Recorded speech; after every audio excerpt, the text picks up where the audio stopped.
Welcome back, everybody. Welcome back to the Canyon. Welcome back to another. Welcome back to another installment that is going to force me to alter my naming convention because this is Touristas. We're in Touristas again. We've got a Canyon visitor, and I called the first installment of it Touristas Episode 1 and Touristas Episode 2. I feel like it needs to be like Touristas Episode 1, Part 1 and Part 2, even though that sounds confusing for the first episode, because this is Touristas Episode Installment 2? Touristas Visitor 2? Anyway, we're gonna have to figure something out, because if more vehicles show up and they each get multiple episodes, I figure each visitor is due like at least 2 episodes. I think a 2-episode due is absolutely fine. I didn't know what to call this until I powered up the radio. His name is Splinter. This is Splinter. Splinter is so many things. Again. This is our second time about. So the delivery of information has not gotten streamlined yet. I've scribbled some stuff down on my whiteboard, and I will try to present it without overlap as much as possible. Splinter is a G-Speed V4 chassis down under there, and I believe he is just the G-Speed rails, and then the rest is taken over by the owner/creator. 324mm wheelbase. He's running a 270mm track in the front, and it looks to me to be about 275 in the rear. Ordinarily, I don't go for a bit wider on the rear, but like wider is better right up until it isn't. It is. I mean, I don't know how to do this without burying at least one lead. Splinter is both a mullet and dual motor. So you got your twin blinky secure Escape 32 120 amps there, and then hidden underneath the wiring a pair of, let's see here, almost had it. There we go. Pair of Rhino Crawler S12 1470s. Get out there and brush your shoulders off. Pair of 1470s up in there. And I did mention mullet. We've got 10 Pro straight in the front, running BTA back there. And we've got an F10 portal rear. So he had mentioned he wanted to run a mullet without doing all of the hullabaloo. So clearly he went in a very Canyon fashion, and he introduced more hullabaloo. We don't need reverse gears. We don't need a reverse rotating transmission. We don't need any of those things if we just throw 2 motors and 2 ESCs at it. But, hey, I'm all for a dual motor. And respect while respect is due. I despise and detest the G7P. As usual, there is almost no useful information on this screen at all. You get to look at those big 4 zeros all the time. It does kind of show you where your trims are. Not well, like not easily read. Just please. I would say don't get me started on the G7P, one of my least favorite radios of all time. But, hey, the gentleman in question got it to work with dual motors. And I couldn't get dual motors to work on an RC6, so, hey, props. We've got 105 chavs up front and 85 chavs in the rear, which is ordinarily not a setup that one would imagine, but I believe that is due entirely to, just the shock mounting point on a 10 Pro is single shear, so it's way down here where the lower link is. And then the shock mount on an F10 is its own double shear point, which is way up almost at the height of the truss on the back of the axle. So that's 10 millimeters of it right there, between of that 20 millimeter differential between the 105s in the front and the 85s in the back. So as one would predict, when you hold it up like this and you measure the droop, the front droops 10 millimeters farther than the rear. There it is. The shock is mounted 10 millimeters lower, but is 20 millimeters longer, so it droops 10 millimeters more. Is that ultimately going to be a problem? Probably not. Ultimately, probably not. The combos are the commitment style, where these are actual beadlocks, where if you want to change your insert or change this tire, you have to remove all of these scale screws, take it apart. And so this is commitment level combos. The combos are 475J Concepts Megalithics, which are of course in green, and the inserts as well appear to be Injora greens, and they are shimmed or wrapped in some way because there's no slop. They fit nicely in there. Injora greens, and we've got plenty of static bag. I've got the numbers. Did I mention 846 grams for the combos, which is not bad at all. That's a combo you can definitely get away with running silicones, because if you're only 846, we're good up to 1,000. We're good up to that kilo of wheelos. 3,266 grams, and I think the lion's share of that is certainly that brassed out front 10 Pro. It's got brass knuckles, brass C-hubs, brass servo mount, brass front cover. It looks like the aluminum, like the Mias aluminum center section, but that's going to be a pretty heavy axle. And that axle should go a decent distance to overcoming the unavoidable sprung weight, because we do have quite a bit. We've got two motors. We've got a gearbox to house two motors. We've got two 120s. We've got a receiver up particularly high. The battery is up quite high. BTA doesn't give you the same amount of battery mounting options, and I don't know if I would go to the just pain right in the arse of putting all of the electronics on one side and the battery on the other to try to get that CG down, because I haven't driven it, so I don't know what I would do. The only thing I would do right off the bat is reprint that battery tray in black.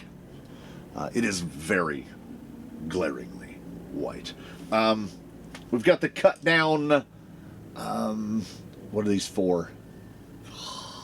The titanium. I've used them a couple times. Zarana here has one. There's nothing here explicitly I see wrong, really. Like, this is a have it your way sort of operation. Except for the Injora skid cover over the pumpkin in the back. Plastic gear axle housings are relatively, particularly one might say, robust. I don't believe they need that kind of protection. And based on the numbers that I got measuring raw clearances on the mullet, which is 32 millimeters at the front pumpkin, which means lowest. I measure lowest point of clearance. Lowest point of clearance at the skid is 57 millimeters at ride height, and the rear clearance is 46.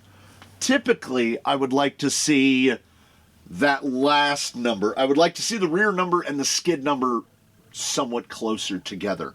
Now, it does look like we've got decent clearance. The pinions are at correct and proper angles, and if you've got a mullet and you've got your pinions at correct and proper angles, you've won half the battles. You've won the initial battle.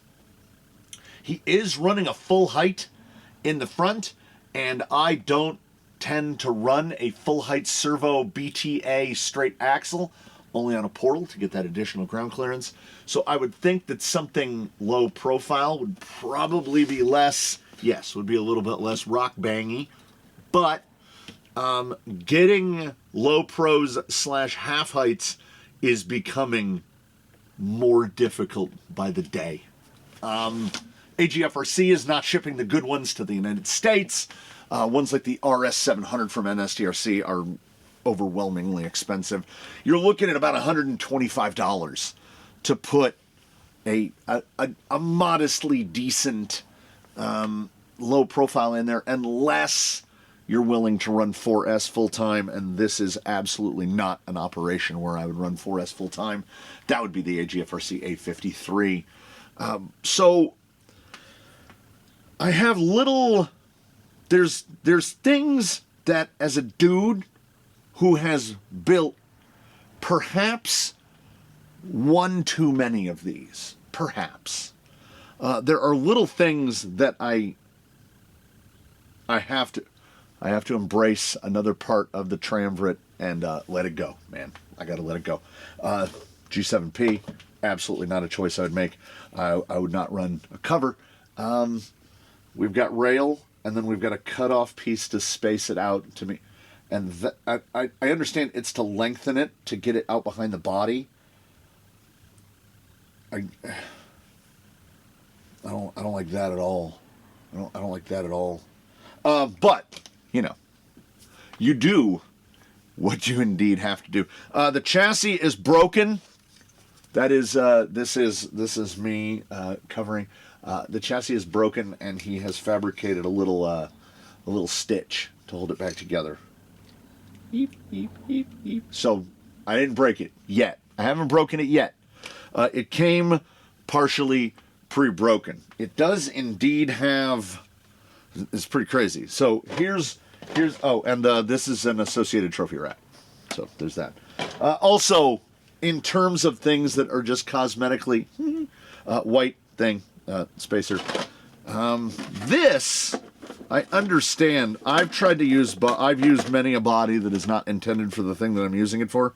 That body needs to go back about 3/4 inch, like about 17 to 19 millimeters, and I realize that's probably not possible due to what's going on in the front end here. So it sits where it sits, but like it's gonna auger. Also, whatever brand, whether it's Triol, whatever, whoever is making the C-hubs, they have the big travel stops on them, and he has got double cardons in here. This axle will unquestionably throw farther than this. But the camera does not make that look. Now, there you go. This could throw farther. Does it need to throw farther? We can only use as much steering as we have, and this little guy, this is going to be tough for me. If we go to the detent in the middle, we have dig. If we go all the way up, we can break dance. Well, that's interesting. So it makes them rotate in opposite directions in forward, but they rotate in the same directions in reverse. Hey man, as long as it works, it works. So what we do is we take it like this, charge up a battery, little Z2200 in there. We're going to take it out and we're going to drive it. It's a wee bit chilly outside, under 50 degrees Fahrenheit. I'm working towards remembering Celsius, but it's not happening as fast as one would hope. Perhaps the dog is too old to learn the new tricks. That flangles a little bit. We got a little bit of flangle there. I don't know how I feel. I actually do. I don't know how I feel about these little quarter turn guys. No. I don't like pins, but I don't like that either. I don't like anything that I have to mess with every time I'm going to use it. What are we doing? There we go. Splinter. Dual motor mullet. I mean, it's got a lot of things I love. Megalithics. Rhino S12s. 120 amp secures. 10 Pro axle. And an F10 portal. These are all objectively good things. What are we going to... Oh. Okay. Right. Thank you for reminding me. 3266 6238, 2017 on the front axle, and the split is pretty good, 1013 and 1004. 1249 on the rear axle, 599 and 650. It's fine. So the cross weight is 5149, 1663 going this way, and 1603 going this way. There's that 50. There's just right in the neighborhood of 2 ounces kind of wandering around. And I believe, I know where that's from. I don't know what it is. There might be a differential issue. Sometimes when this thing is sitting down, it kind of, you see that truck on the freeway with the slightly bent frame, and you can see 3 or 4 tires. It's driving right in front of you, and instead of just being able to see 2 tires, you can see 3 or 4, all 4 tires. This guy has got, we've got the 10 Pro triangulation free front end. So it's kind of all over the place. We've got a little wangly wongle off of the Trial extended hubs in order to get us out to that 270 millimeter width. Optimally, if you wanted to build something this width, you'd have to spend more money and dig into the crates, because I would say Capra rear and then Mias Capra straight front, but you can't find the Capra rear anymore. It's like it's not a thing, because that, without the extended hexes and just a typical, not even a deep wheel, you'd be right about the exact same width we are right here. So as I said, sometimes you got to do what you got to do, and I'm not absolutely averse to running wide hexes. These aren't extremely wide. They look like they're about, I don't know, what do these look like to you? Those 20s? Looks like a 20. Sometimes they say. It says like plus something. 15. It's only a 15.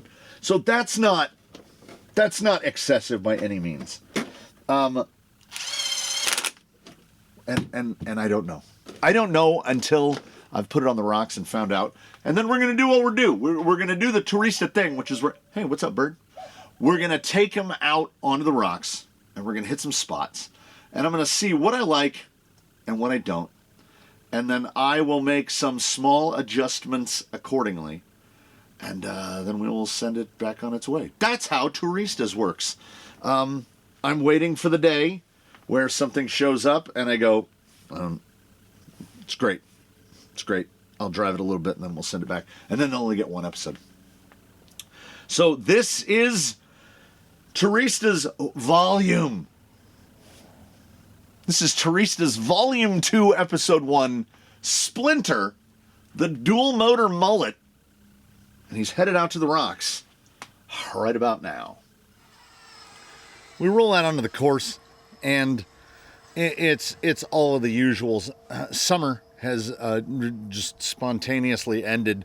It's later in the day than I usually film, and it's mid-50s.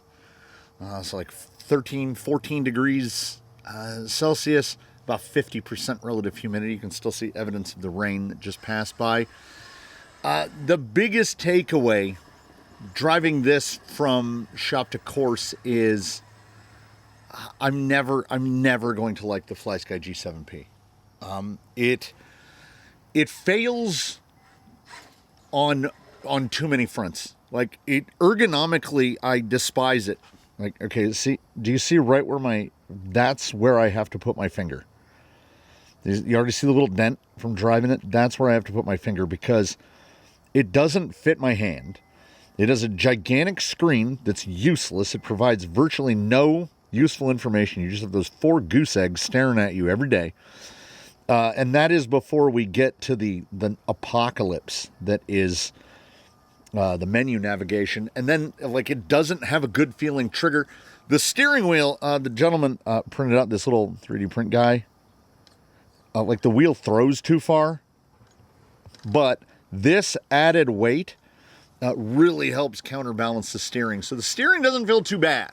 And also, they come now with foam knobs. And the one that I had tested had that knurled metal knob. but the trigger pull is less than optimal. It really, because it is the single point of interface between me and the vehicle, the G7P does everything that it can to try to ruin the experience. What we've got here is a little bit of a squeaky boy. He's a little squeaky boy. And we've got megalithics on greens, which means grip. And it provides just exactly that. The turn circle is a little big. And I think that's all mechanical. I think that's just a matter of shaving off the limiters. It's not awful, okay? It's not the worst turn signal I've ever seen. And let's see if I can do it. If dig were a little bit easier to engage, I would use it more.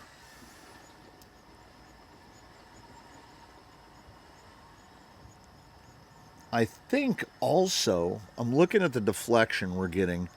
It looks strongly okay. Because the weight bias is so much to the front, and the front, well, that's going to hurt the turning a little bit. What I'm asking myself is here after, 3 minutes of moving it, would I go to a firmer insert? I don't, at this point, I don't think I would. Any suffering, like a firmer insert all around, go up a step. I think a blue might be too stiff. Go up a step all around is going to help the turn. You're going to turn in sharper. It's probably going to help side hill. We'll see when we get to that, because with the 45-degree bevel that is inexplicably on the shoulder of every silicone insert, it kind of weakens the shoulder of the tire, which is where all the drive comes from.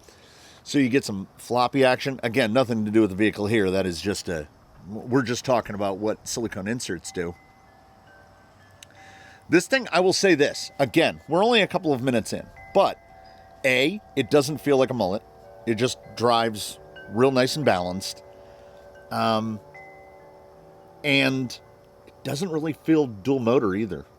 If you didn't tell somebody, I don't know if they'd know.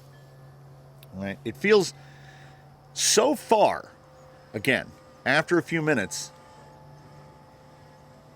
it's pretty solid. And while upper 50s is perfectly acceptable, shorts and a t-shirt weather, front stays down real nice. The breeze has got a particular crisp on it.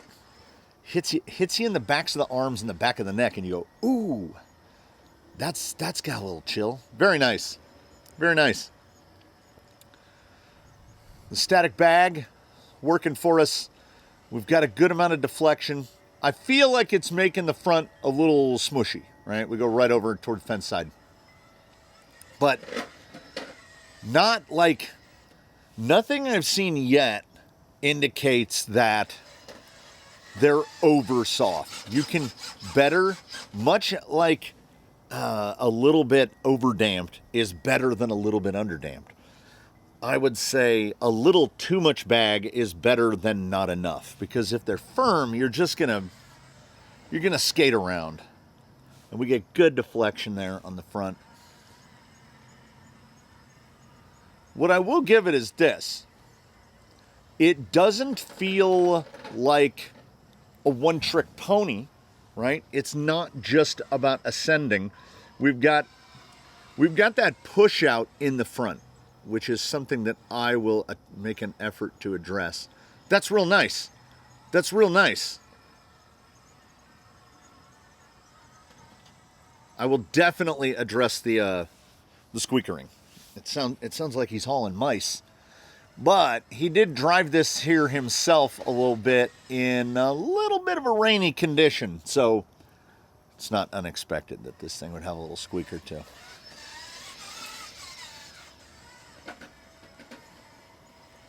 Just when I think I'm going to get used to the G7P, it's like, no, you're not.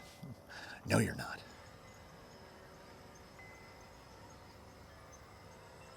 it's itching, scratching. It's always there. Like I feel the amount of tension that I have to apply on the trigger. I was under the impression that this body was like rusty with like gray. But when you get out in the sun, that's like a really dark, like it's got gray to it, but it's like a dark forest green. The sun and breeze collab is pretty good. You get out, you get your back in the sun. It's pretty nice. Slick rock almost dried out now at this point from the recent precipitation. That's fairly level there. Are we going to wave? Oh, yeah. Yeah. That's a little bit of over collapse. A little bit. We're transferring, inarguably a lot of weight when it gets over like that.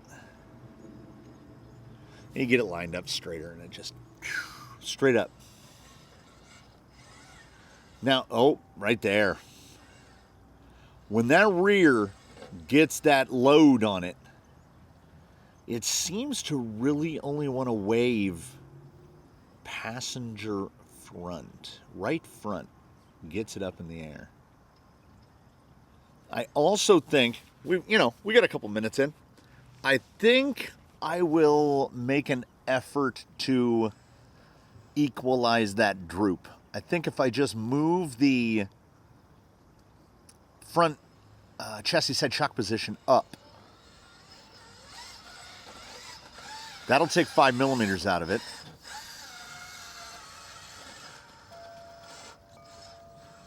No, right there. Right there. Okay. Now, if we come in a little higher, I don't know if it's gonna make it worse or better. Yeah, it just drives through it. That's a lot of weight out front, which means we're throwing a lot of transfer, which means geometry.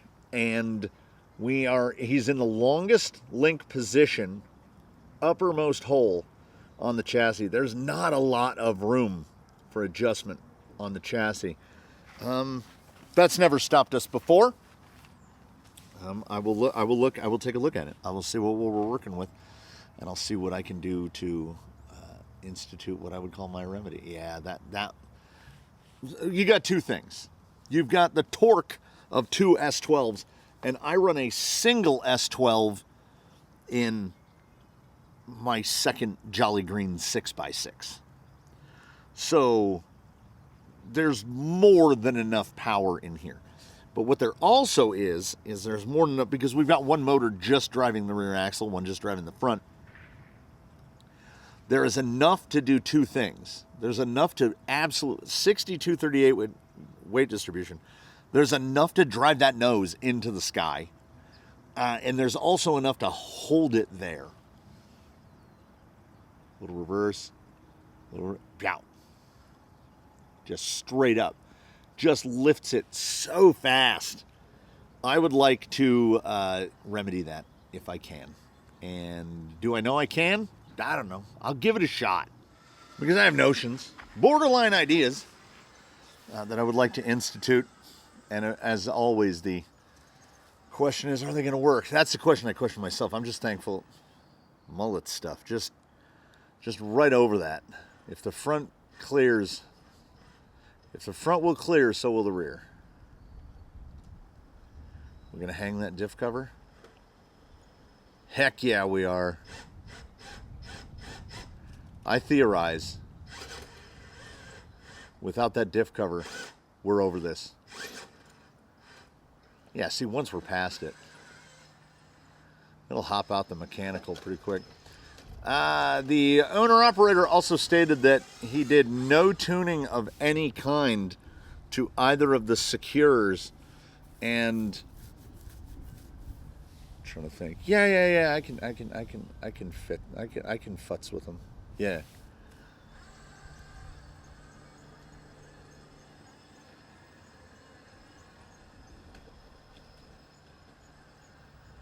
Nice. There is effectively, aside from during the building process, and figuring out the gearing or what gearbox you're going to use or whatever logistical hurdles you have to get through to set up straight axle front and portal rear. There's no real performance drawback. If the front gets over, then the rear is going to clear no problem. Barring, of course, pumpkin protectors. Yeah. Forward drive's real nice. Now, we haven't really asked it to get real steep, so let's go ahead and do that. As long as I maintain the focus to ignore this radio, everything's good. It's megalithics. Megalithics are good. Ooh. Silicones can be good. They're not a one-size-fits-all sort of a thing. That rise right there. We're going to work on it. 120s and Rhino S12s.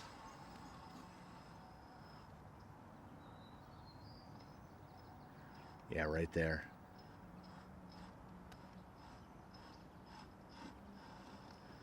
I mean, it will work as hard as it can to keep that front end down. It's the weight bias helping. So that's a geo situation. There's definitely more to like than not. Let's see what we got in slow descent here. Typically, 6238. This is mullet just helping. This is mullet helping all the way down. Because typically a 6238 weight split is just going to cut that front end loose. But the same action that stops it from trying to go doodlebug on a climb, it's trying to stop it on a descent as well.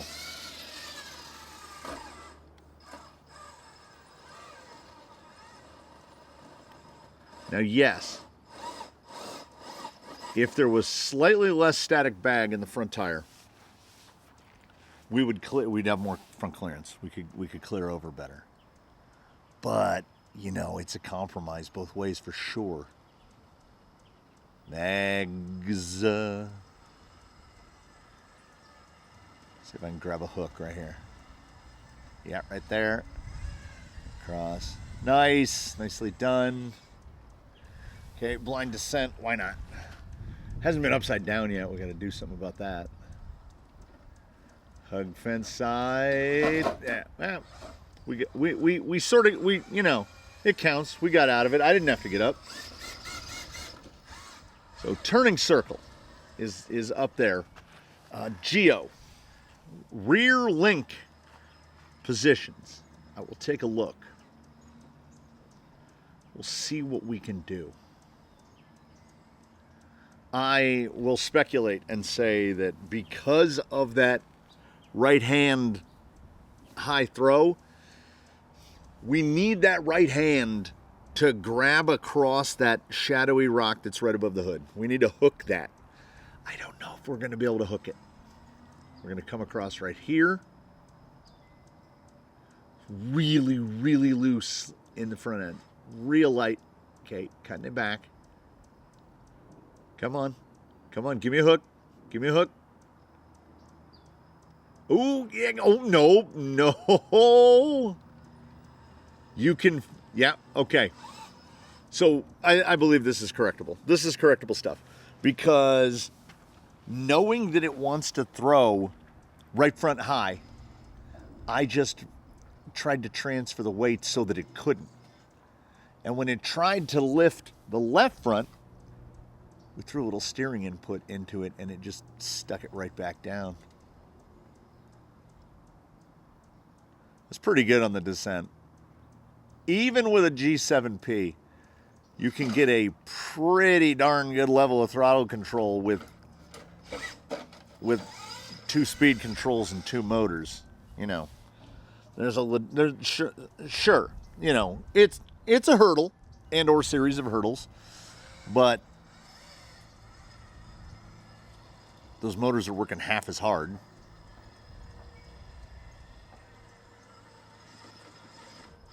When I first saw it, I thought 475 megs might look a little small. Like I was thinking, is this a 525 rig? I don't think it is. I don't think it is. I think we'll use portal rules, and these are definitely not sitting 475 on those inserts. Oh, I think you got it. I think you got it, buddy. I just got to find the spot in the slot. Come on. Got some hoppy. He goes to wheels, though. Can't fault him that. Yeah, that's real nice right through there. So my goal will be to keep that front end down more by link position, shock position, amount of droop.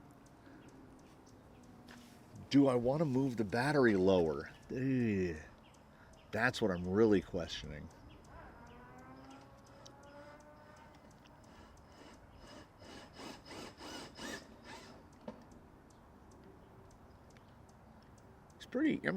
He's pretty stable. Can we? We cannot. Oh, he's a self-rider though. Not having to get up is my favorite thing.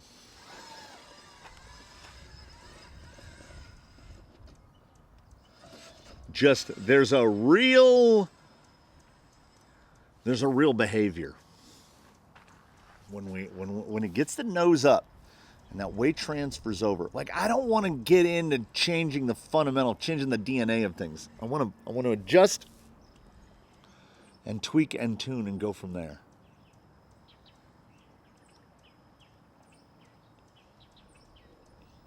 I think that a fairly substantial change would be experienced if we had on-the-fly torque split, which costs about $300 because you would have to change this abomination for like a Radiolink RC8 or other radio that has just a dedicated section for dual motor. And I'm not, as much as I hate the G7P, I'm not just going to go out and tell people, oh, well, you should just buy an RC8. I own one. I own a singular one because it is not something that everyone needs, certainly not for every application. But I would like to be able to dial in and out underdrive, overdrive, which is a big part of the motivation to run dual motors, you know? So I'm going to make those mechanical changes. Take a look at all the links and the rod ends and all that stuff. See if maybe, like, you don't notice the floppiness out in the front too much. You notice it in moments. But I haven't seen it. I'm going to try to do a dig to turn it around.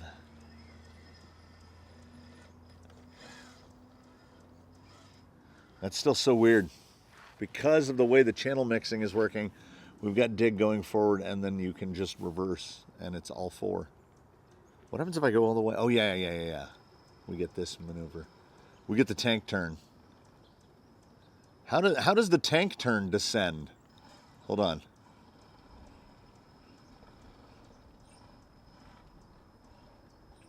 There's your weight bias at work. So if you're big on the math, what percentage overdrive is that? If the rears are moving backwards at the same speed that the fronts are moving forward, is it 200%? This thing is like crazy stable. It's crazy stable, and it's only when it gets up into that off kilter position. So as I would say, the desire is to improve the one without taking too many points out of the other. Every vehicle has got total available grip, and you're just manipulating the sliders at each individual point, like how much like stability can get to the point where it compromises maneuverability, right? And climbability, the ability to ascend, can absolutely impact the ability to descend. Because this is dual motor and a mullet, it descends really well, and it ascends quite well. It's when it gets into this very letter-specific kind of overloading a single rear tire, any kind of side-hilling ascent, it just throws one up in the air and it stays there. And I will do everything that I can to try to tune that out of it without, messing it up.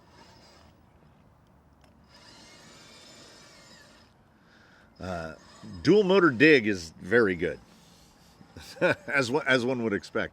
But even at that, you will notice, let me get some more dirt in frame here for a second. If you get dig, just full dig, you will pivot basically around the rear tire on the inside. So we go here and we go like this, and we go like this. And see, we drag a near perfect circle. We're kind of drawing a spring. See how we're getting slightly wider and slightly wider? Let's try going the other way. Now, part of that is the front overwhelming the rear, right? And part of it is, and by that I mean the weight, the power, etc. The other part of it is the geo.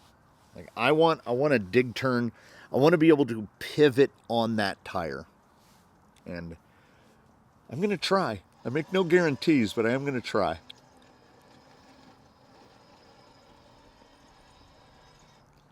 Our man Splinter, he will return in another installment. He'll return in the second installment of the second volume of Touristas. And, I mean, you want to talk about privilege. Like, how nice is this? I didn't even have to build it. I didn't have to buy it. I don't have to do any of that stuff. I just get to drive it and then wrench on it and then give it back. This is like having a niece or a nephew.